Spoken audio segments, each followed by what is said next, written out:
Good afternoon, everyone. I think we'll get started. Welcome to the 2025 State of the City Address. I want to thank the Chamber so much for putting this on again this year, and to Farmers Union for hosting us. Thought the food was amazing. Wondering if they're catering, right? If we can have them into our office too. So anyway, my name is Holly Etke. I'm the CEO and General Manager of Dakota Central, otherwise known as Dactel, much to my marketing manager's chagrin. I currently serve on the Ann Carlson board, and usually, I see all my Rotary friends here, we're usually competing against the Kiwanians for attendance at the Egg Energy Luncheon, so I wonder where we come out today. I think Rotary might have it. Can I do a guilty? I'd pay a happy dollar just to throw out there. Rotary is having their big wine and brew fundraiser tonight, so join us at the Gladstone. Roll Rotary. Emily asked me to say a few words about Dakota Central, which I'm hoping if we've done our job, there's nothing new you will learn today from me, but I think I've held just about every position at Dakota Central short of technician. And I was just visiting with Kelly. It's been over 20 years since I was knocking on doors and making phone calls to all of you and businesses. When we first came to Jamestown, it was in 2003 to 2005 or 6, I think, when we finished that project. But that's when we began our fiber build here in Jamestown. So time flies when you're having fun. Currently, we serve roughly 9,500 homes and businesses. Our service territory stretches from as far south as Streeter, Gackle, Crystal Springs, goes all the way up north by Hertzfield, Bowdoin, Sykeston, as far north as Gray City up by Lake Washington, all the way back down to Wimbledon and Spiritwood. So our trucks see a lot of miles every year. So let's see. I think we have about 50 employees that live and work here in Jamestown or in their surrounding service territories. Many of them I'm sure you know. Some you've maybe even cheered on the Jimmy's football field, Ben. Over the years, much has changed in terms of technological advancements, bandwidth needs. We're currently upgrading our network to ensure we're ahead of the curve to navigate the next generation of services, meeting your demands. We're always here to help our customers grow, to support you. And as we know, it's an ever increasingly digital world. So our business team also supports services like cloud voice, security systems, managed business networks, and Ben is here in case you need to catch him. But enough about us. Dakota Central has been a proud community partner for more than 2 decades, and we couldn't be happier to be a part of this story. The landscape has changed a lot over time, thanks to the insight, generosity of some very forward-thinking leaders, elected officials, dedicated citizens, and many of them are here in this room. I have so much appreciation for the wonderful developments that have happened, the beautiful investments and expansion at UJ. I'm thinking over the years, I hope somebody has been keeping a timeline of all these things that have happened. The many successful projects with Park and Recs, the Track Center, the Ballantine-Berg campus for Ann Carlson, the Art Center, JRMC, their list is so long. What a progressive community we have. So proud of that. And now here to join us on this year's State of the City is Mayor Heinrich. Although we know him very well, I thought I'd give you a little bio if you haven't heard already. Dwaine grew up on farms in Minnesota and South Dakota. Following high school, he served in the U.S. Army in South Vietnam. After military service, he attended college and graduated from Southwest Minnesota University in 1973. Prior to moving to Jamestown in 1978, he lived and worked in Des Moines, Iowa, and Minot, North Dakota. In 1980, he founded Heinrich and Company, an independent insurance adjustment company at Jamestown. That company grew to have offices in Jamestown, Devils Lake, Minot, and Bismarck, and remains in operation today where he serves as consultant. Dwaine is past president of the North Dakota Elks Association, as well as the Foundation for Advancement of Christian Education, and served as the district governor for the Lions of the East District of North Dakota. Dwaine served as a member of the Jamestown City Council from 1998 to 2008, was elected mayor in 2018, re-elected in 2022, has been married to Joyce for 43 years, has 1 stepson, Troy, daughter-in-law, Wenda, and 3 grandchildren. Please join me in welcoming the mayor. There you go. Thank you.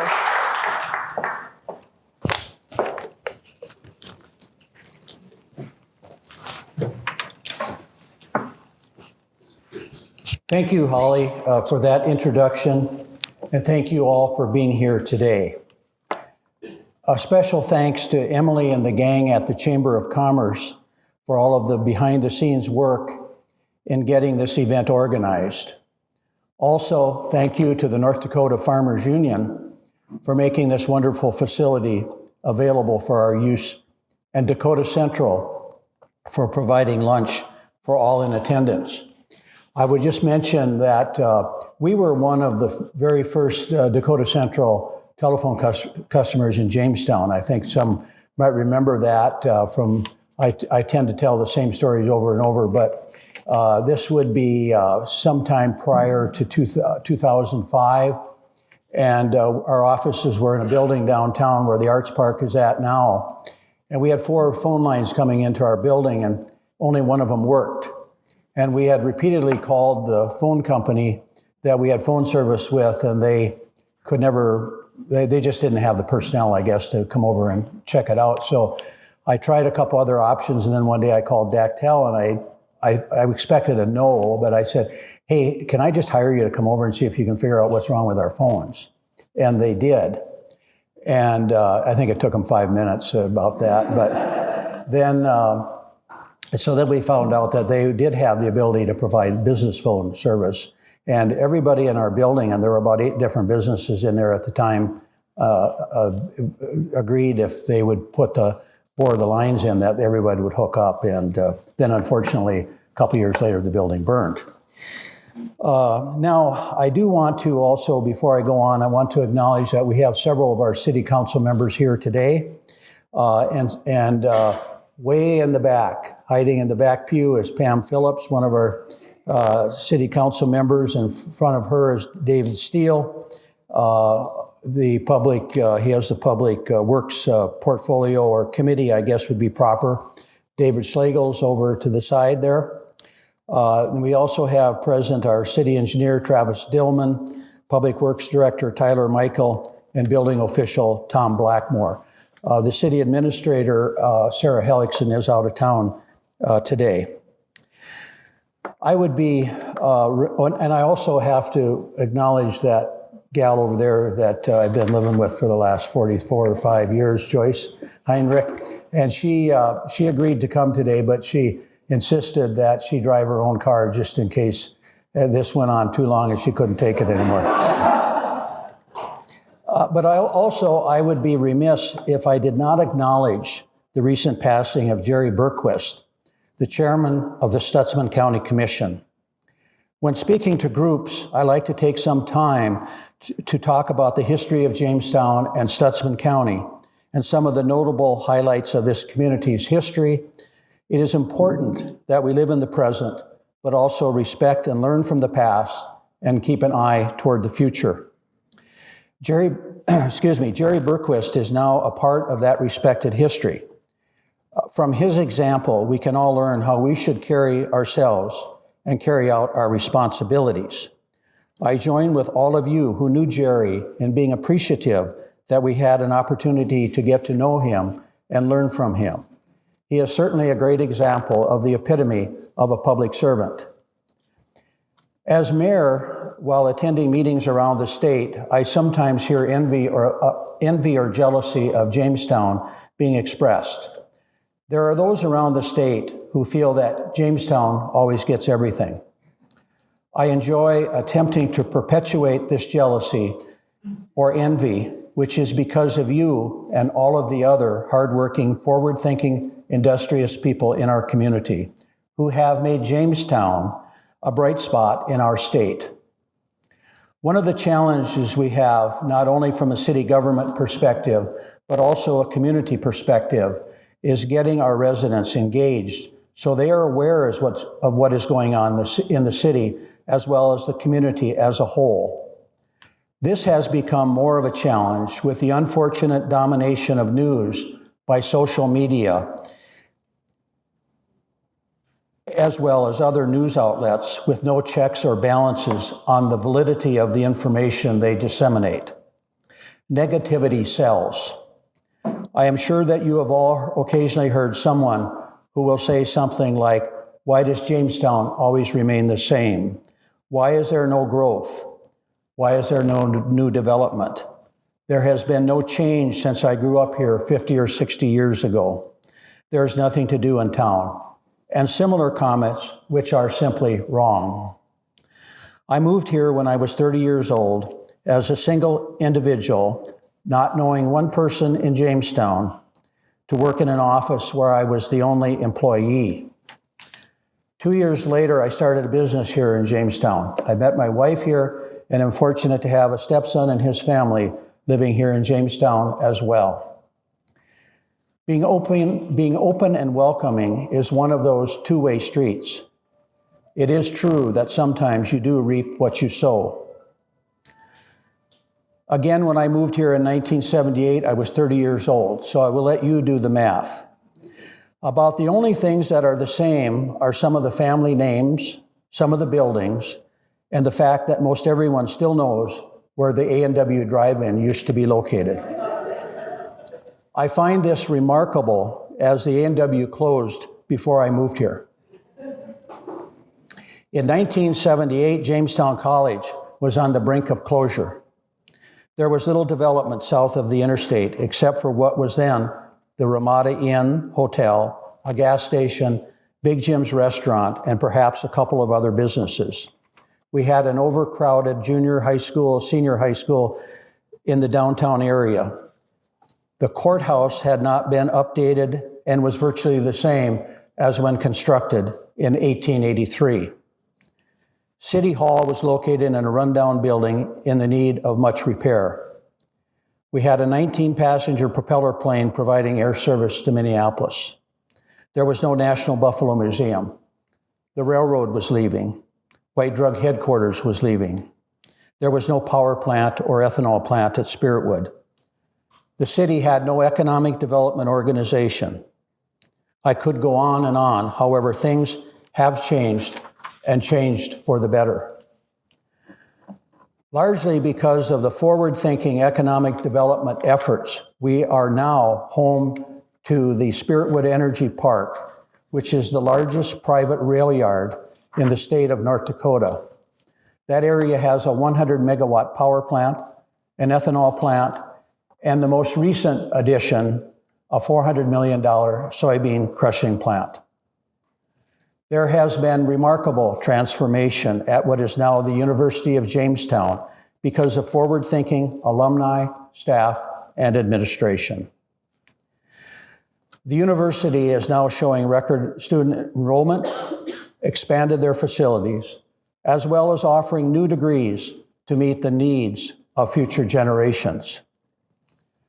The Harold Newman Arena is a facility unlike one we'll find in most any other community our size. We have a new high school. We have a new courthouse, a new law enforcement center, and a new city hall. In 2017, voters approved the construction of the Two Rivers Activity Center, which is a heavily utilized park and recreation facility. The McElroy Park Baseball Complex is currently undergoing renovation and renewal and is another example of the positivity of our Jamestown residents.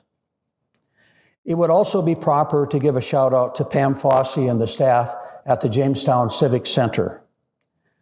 Pam has remained a positive, innovative voice at the Civic Center for a number of years. The Jamestown Civic Center is now home of state championship girls basketball tournaments.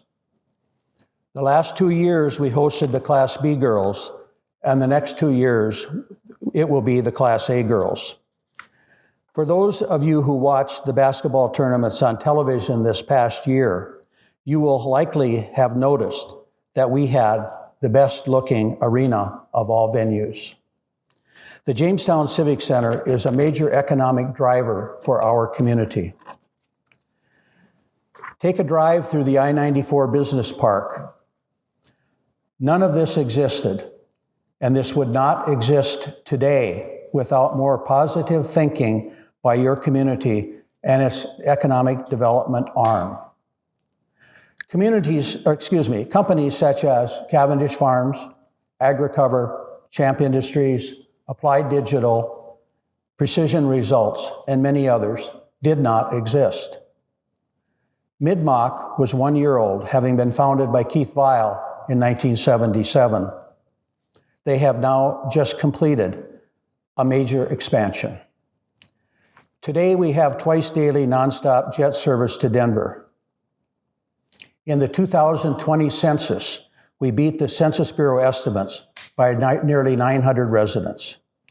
All of these things did not happen by accident. They happened because of you. The Jamestown Stutzman Development Corporation has been a linchpin in the economic development and expansion of this community.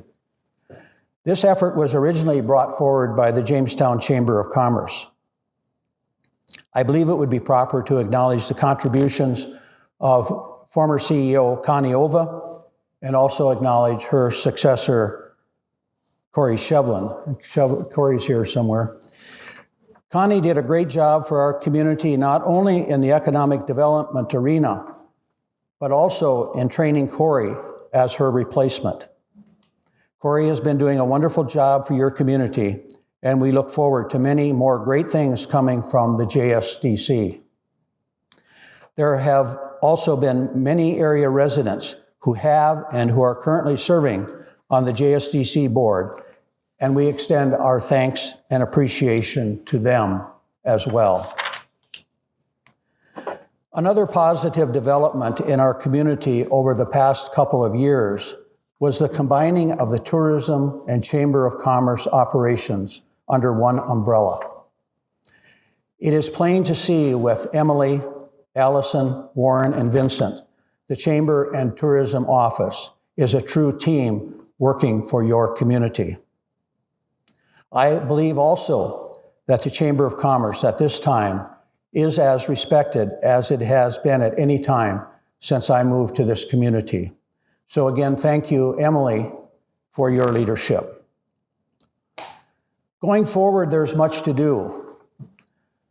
One of the things at the city level we are straddled with at this time is replacing a very significant amount of aged infrastructure. One of the areas of concentration has been the replacement of aged water lines or water mains. Constantly failing water lines creates a huge expense to you, the city taxpayers, as it is very expensive to dig up failed water lines, particularly during the winter months. Replacement of aged water lines through the community is something that must continue. We understand that we are paying now perhaps for deferred maintenance from previous generations, but we also recognize that they faced significant financial difficulties. Fortunately, in the last couple of years, we have been successful in receiving significant help in the way of grants from the State Water Commission to assist with these replacements. Another failed infrastructure area that you may have heard about is the 96-inch storm sewer line, which runs from the area of Applebee's to I-94.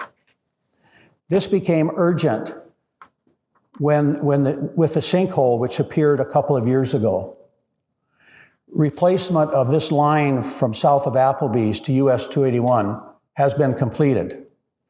And replacement of the final phase of US 281 to I-94 will be put out for bids this year. There is no question but that the original line was not done properly, nor were proper materials used.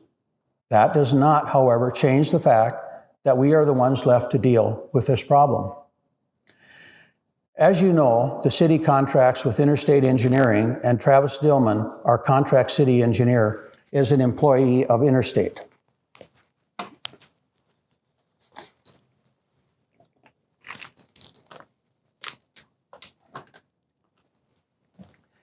There are many very good engineering firms in North Dakota. It just happens that Interstate is one of them, and they are Jamestown-based. We are fortunate to be able to draw on their expertise in both engineering and grant fund writing, which has resulted in our receiving millions of dollars of grant funding for projects here in Jamestown, including the most recently announced federal grant of $2,357,000 for the 96-inch storm sewer project. Yesterday, I had an opportunity to visit with Carrie Irie Hodum, the community program specialist with USDA Rural Development, and express our appreciation for her efforts in working with Interstate to secure the USDA grant for our city. The grant from USDA, along with $3.5 million of State Water Commission grant money and $3 million of Prairie Dog money, is going to make it possible for this entire $9 million project to be completed without using any locally generated tax dollars. Regarding grant funding, it is important, first of all, that grant funds are available. It is also important to have people with the knowledge and expertise to be able to locate these grants and know how to apply for them. And in many cases, have proper working relationships with all of the parties involved in the grant funding. There were a number of people at Interstate involved in some of these grants, in addition to City Engineer Dillman. I do want, however, to go out on a limb, even at the risk of leaving someone out, to acknowledge the dedication and persistence of Jason Bivens of Interstate, working on these grants for our community. There is no doubt that his expertise and ability to work well with Carrie Irie Hodum is one of the primary reasons we received the USDA grant. Thank you, Jason, for a job well done. So with the 96-inch storm sewer project, we have received about $6 million of grant money. And in addition, over the last 2 or 3 years, we have received grants on water lines, water treatment facility, rehab grants, pedestrian park bridge, and other grants totaling at least an additional $10 million. I could have worked on it a little bit more, but there's a lot of different grants. And so we're looking at about $16 million of grants that came into our city at a minimum here in the last few years, 2 or 3 years. And that's more than we receive in our general fund from property taxes, by the way. Continued economic expansion in Jamestown centers around being able to develop new residential lots. There was a bill introduced in the legislature this year that was probably one of, if not the best bill in the entire session. Senate Bill 2225 was a program where the state would kick in 1/3 if the community kicked in 1/3 and the developer kicked in 1/3 of the cost to develop new residential lots in communities such as Jamestown. In the very final hours of the legislative session, this bill was killed. This was an economic development, a workforce development, and a property tax expansion bill. And its defeat simply defies any logic whatsoever.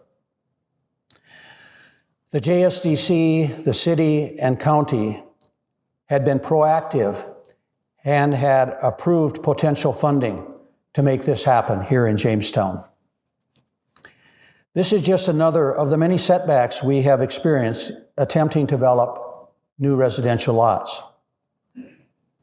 We are now back at the drawing board, and we will continue until we are successful. There are a few potential large-scale economic development projects in the works for your community. I don't want to say too much. However, I am confident that economic growth and development will continue in Jamestown.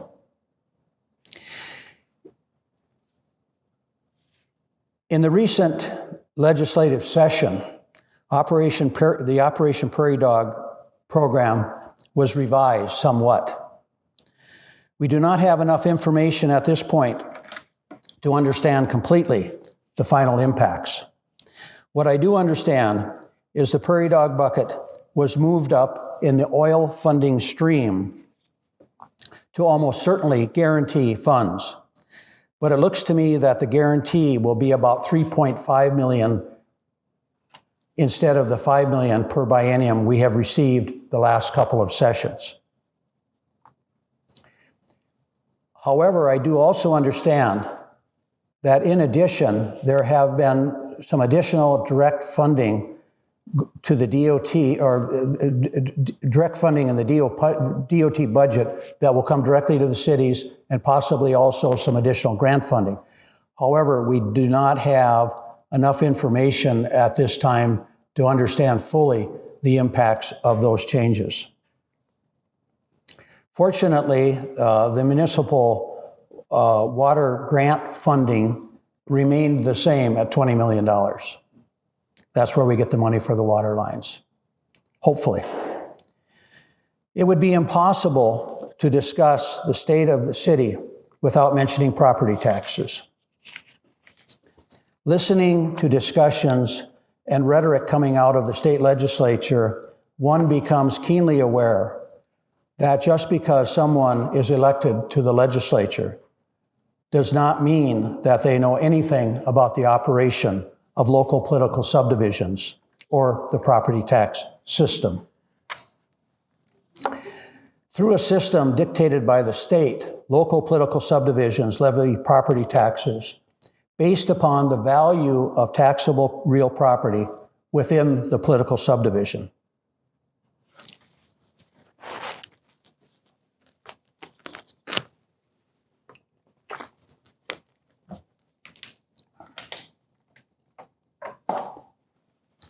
It is important when studying this issue that one recognizes that not all are created equal. For example, and I will use approximate numbers, which will show that the city of Wahpeton, the per capita value of taxable real property is $33,000. In Bismarck, it is $66,000, while in Jamestown, it's about $39,000. So it would follow that in Wahpeton, taxes or mill levies would have to be twice as high as in Bismarck to raise the same number of dollars per capita. Given that there is often an economy and scale, that puts an even greater burden on communities with lower population and lower property tax valuation per capita. So out of the 12 largest cities, Bismarck has the highest, Wahpeton the lowest, and Jamestown is fourth lowest as far as per capita property tax valuation upon which to levy taxes. There are many factors that go into this, and certainly it has nothing to do with the quality of a city. And I'm not complaining about this, just pointing out facts. You can also look at different studies that will give the property tax burden state by state. A recent article on property taxes shows that North Dakota, and this would be prior to any recent legislative action, ranked 34th out of the 50 states as far as average property tax burden. In other words, out of the 50 states, 33 had a higher property tax burden than North Dakota, and 16 had a lower property tax burden. When looking at total tax burden per capita of all 50 states, North Dakota ranked 43rd, which means that 42 states had a higher per capita tax burden, while 7 had a lower overall tax burden.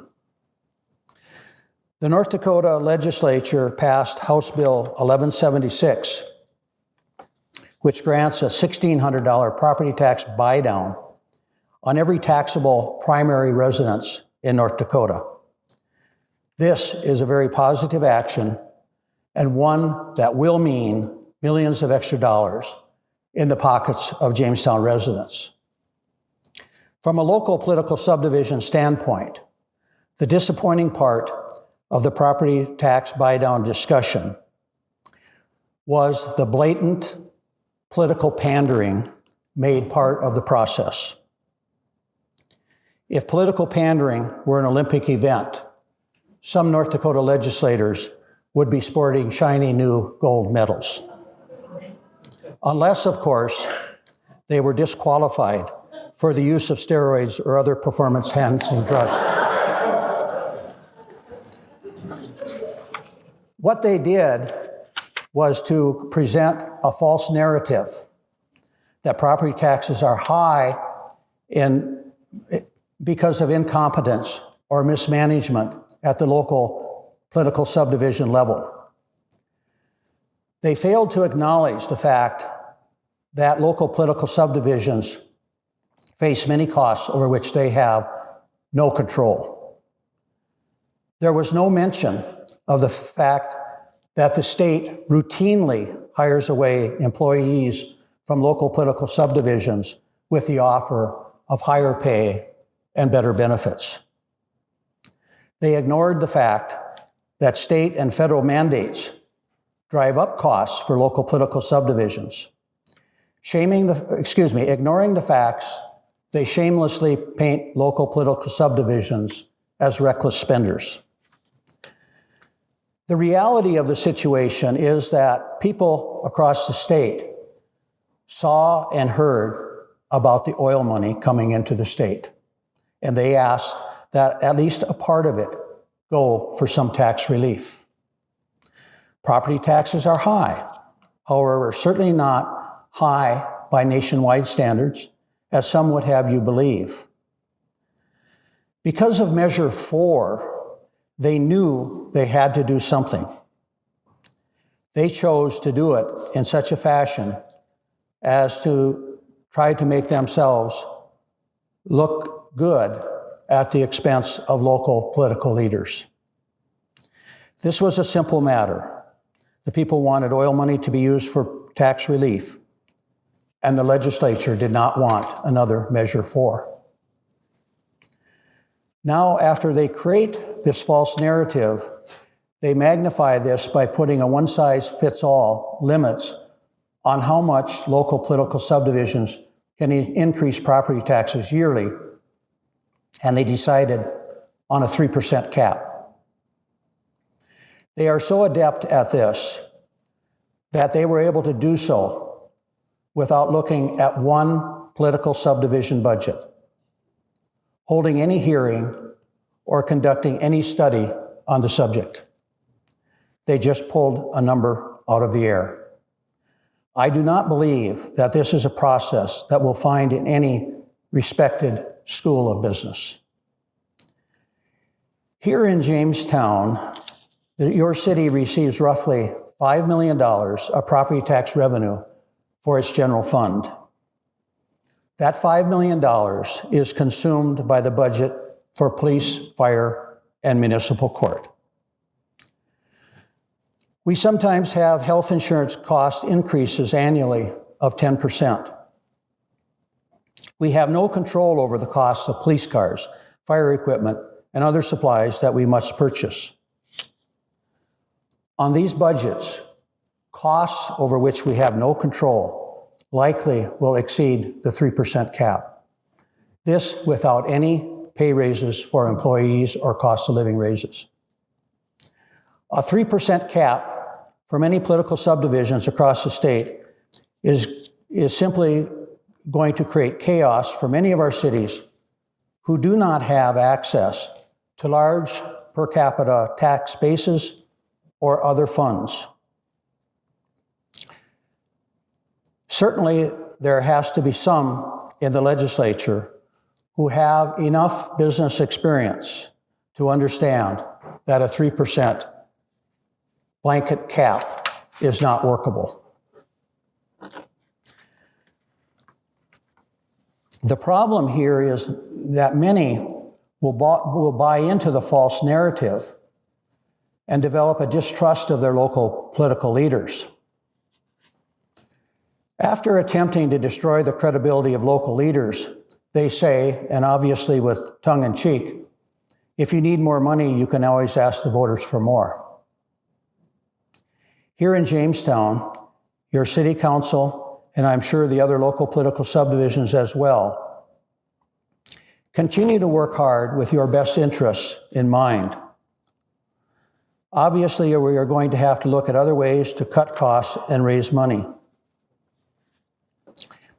Certainly there was a lot of hard work put in this legislative session by many in the legislature, and there were many good bills passed. This does include, and I haven't got a lot of information on this, not in that loop, but the money for a new state hospital here in Jamestown. And that's a $300 million project, but I don't know a whole lot about those plans. It's not anything that's been shared with us. Apparently, however, some just felt that because of Measure 4, they had to grandstand on this issue and play themselves up as the good guys and the local political subdivisions as the bad guys. If that is what it took to get them to act to stave off another nonsensical Measure 4, so be it. Many at the local political subdivision level worked hard to defeat Measure 4. We knew it would be chaos, not only for state government, but for our local political subdivisions as well. The disappointing part is that the thanks in return for helping to fend off chaos at the state level was for the state to leave locals out of the property tax resolution discussion and followed up to create chaos at the local level. It is therefore very understandable why some are now suffering from buyer's remorse. You might think that I have been a little bit too hard on some of our legislators, and some of them, quite frankly, are my friends. And I know they're all big boys and girls, and they can take it. It's the old, if you can dish it out, you've got to be able to take it, right? So, but I'm simply doing my job as mayor of Jamestown to report to you the facts as I see them. Any obstacles to this community's continued success, I assure you, will be overcome. I know most of you think I've gone on way too long, but I don't see anybody sleeping yet. So that is all I have to say, but I do want to thank you for being here. I know that just because I have an opinion doesn't mean that everybody agrees with it, but I would if let me see if we have any time. Oh, no, I went on way too long, didn't I? I'm sorry. Okay, well, thank you all for being here.